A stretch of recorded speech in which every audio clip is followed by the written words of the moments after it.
দেখো আমি তোমাদেরকে 23 প্রশ্নমালা কৃষি দাগ বইয়ে দেখো আমি পরপর তোমাদের করাচ্ছি।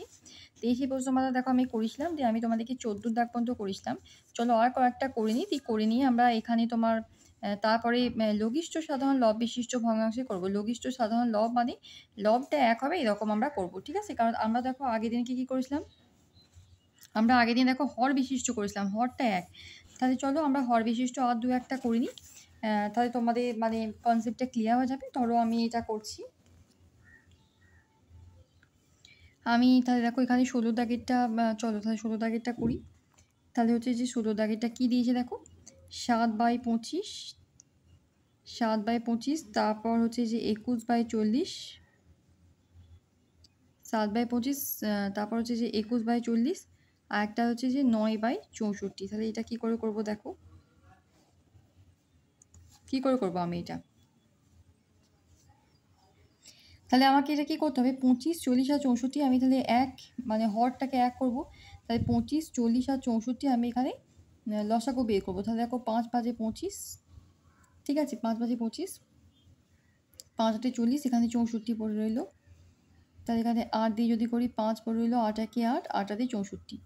তাহলে লসাগু কত হচ্ছে, তাহলে লসাগু দেখি তো কত হচ্ছে, 5 8 40, 40 5 কত হয় 200 হচ্ছে, 200 8 কত হচ্ছে 1600 হচ্ছে। তাহলে এখানে লসাগু হচ্ছে তোমার 1600। তাহলে এবার দেখো একই হর বিশিষ্ট আমাকে করতে হবে তো, তাহলে কি করে করব দেখো, একই হর বিশিষ্ট। তাহলে আমি এখানে একই রকমভাবে দেখো 7/25 সমান করব 21/40 সমান করব, তারপর হচ্ছে যে 9/64। তাহলে দেখো এখানে আমাকে কি করতে হবে, এখানে আমাকে কত গুণ করব, তাহলে 25-এর সঙ্গে কত গুণ করলে 1600 হবে দেখো তো। শিখিয়েছিলাম তোমাদেরকে আমি যে ধরো 5 আর 5 25, তাহলে এই দুটো বাদ দিলে বাকি কি পড়ে থাকছে, এই দুটো বাদ দিলে পড়ে থাকছে দেখো 5 5 25 বাদ দিলে 8 আর 8 পড়ে থাকছে মানে 64।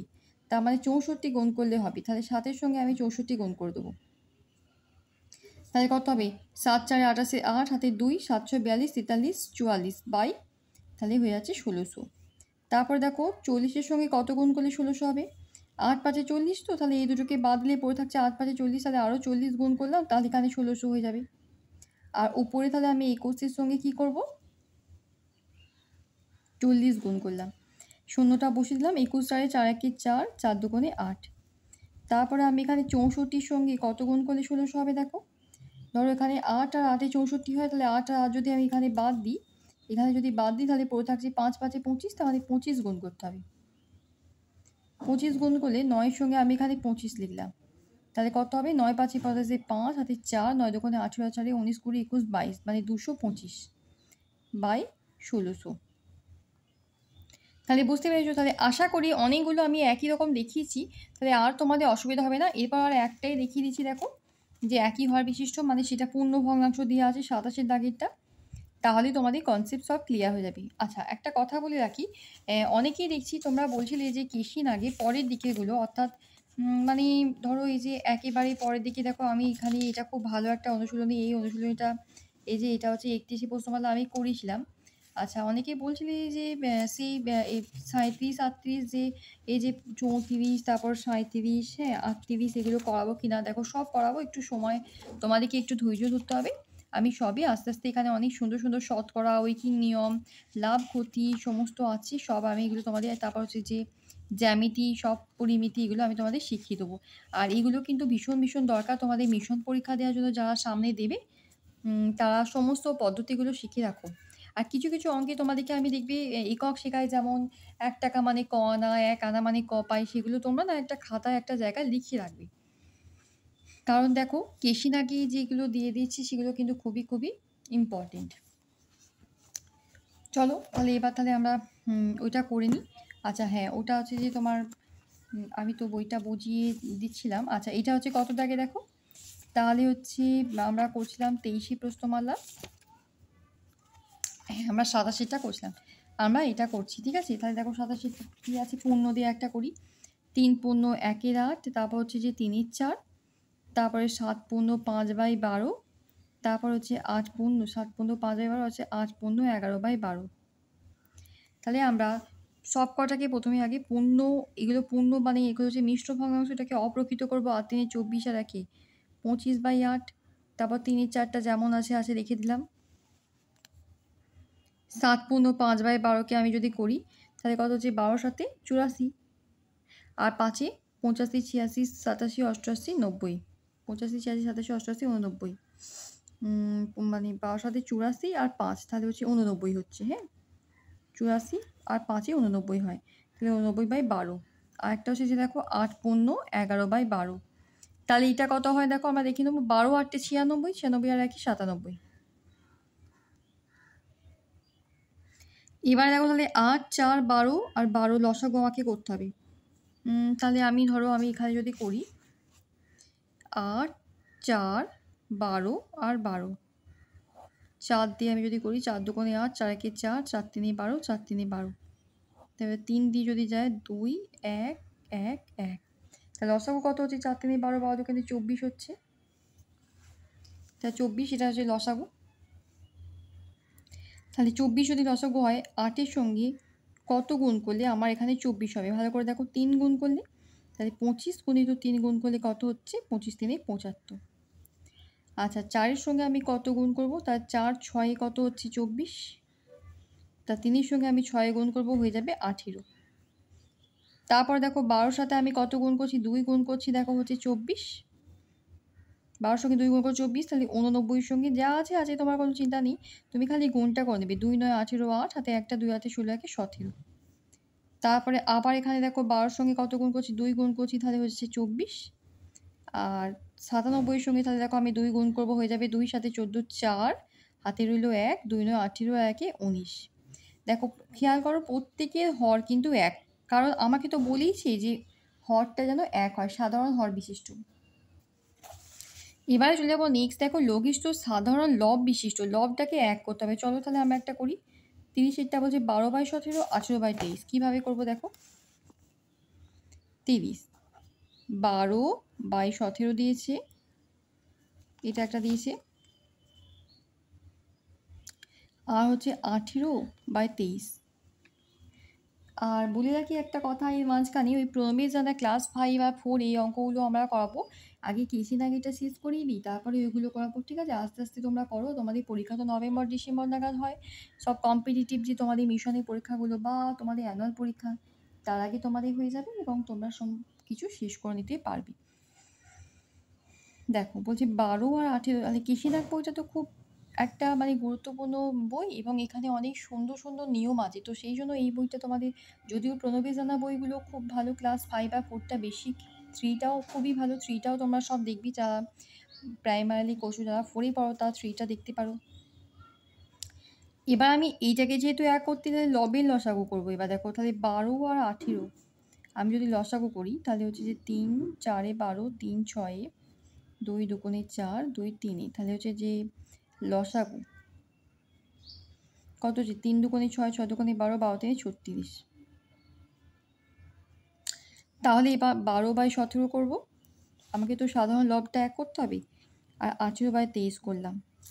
তাহলে এখানে দেখো ১২-র সঙ্গে ৩ গুণ করলে আমরা পাচ্ছি ৩৬। তা তলাতে ১৭-এর সঙ্গে ৩ গুণ করবো, হয়ে যাবে ৫১। সব সময় মনে রাখবি ওপর নিচে একই গুণ করবো, কারণ এগুলোকে বলে সমতুল্য ভগ্নাংশ।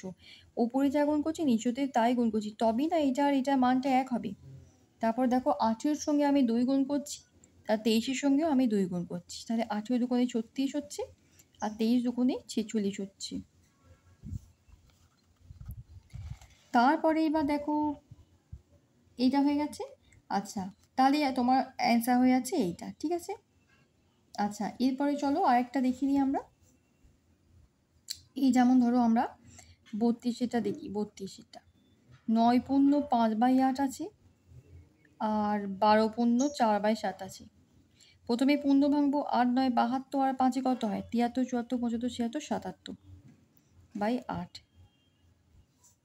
১২ ৭ ৮৪, ১২ ৭ ৮৪ হচ্ছে, আর তার সঙ্গে ৪ ৮৫ ৮৬ ৮৭ ৮৮ হচ্ছে এইটা। এবার ৭৭ আর ৮৮ লসাগু করতে হবে। দেখো ৭৭ আর ৮৮ আমাকে লসাগু করতে হবে। আমি যদি ১১ দিয়ে যাই, ১১ সাথে ১১ ৮, তাহলে ১১ সাথে ৭৭, ৭৮ সঙ্গে ৭৭ সাথে যদি ৮ গুণ করি কত হয়? ৮ সাথে ৫৬ ৬, হাতে ৫, ৮ সাথে ৫৬ আর ৫ কত হচ্ছে? ৫৭, ৫৮, ৫৯, ৬০, ৬১। তাহলে এটা হচ্ছে ৬১৬ লসাগু।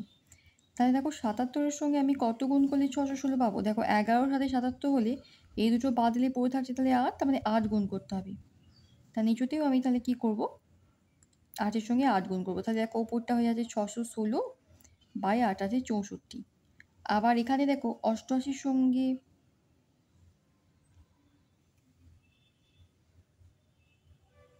৮৪ আর ৪-এ ৮৫, ৮৭, ৮৮।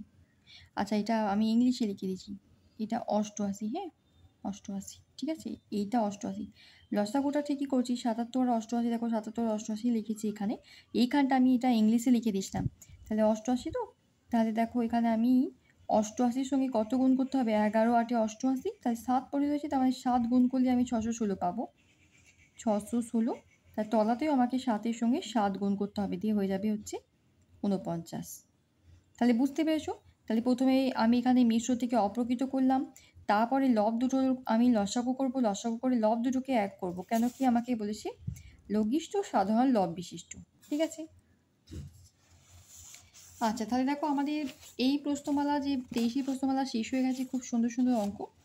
এরপরে যদি আমরা যাই, দেখো ২৪ প্রশ্নমালা আমাকে বলেছে বিভিন্ন রকমের ভগ্নাংশ, এর মধ্যে আমাকে বড় ছোট নির্ণয় করতে দিয়েছে। দেখো কোনটি বড় আর কোনটি ছোট। আমি দুটো আজকে করছি আর বাকিগুলো পরের দিন করবো। দেখো এটা কিন্তু খুবই একটা ইম্পর্টেন্ট অঙ্ক।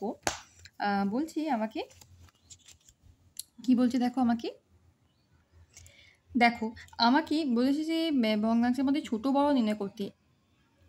একটা জিনিস তোমরা এখানে খেয়াল করবে, সেটা হচ্ছে যে এই যে দেখো দুভাবে করতে পারি। একটা তো মানে সাধারণ নিয়ম অনুসারে আমি করতে পারি, দুটোই দেখিয়ে দিচ্ছি। ২-এর ৩ আর ৩-এর ৪ দিয়ে আমি লসাগু করব লবগুলো।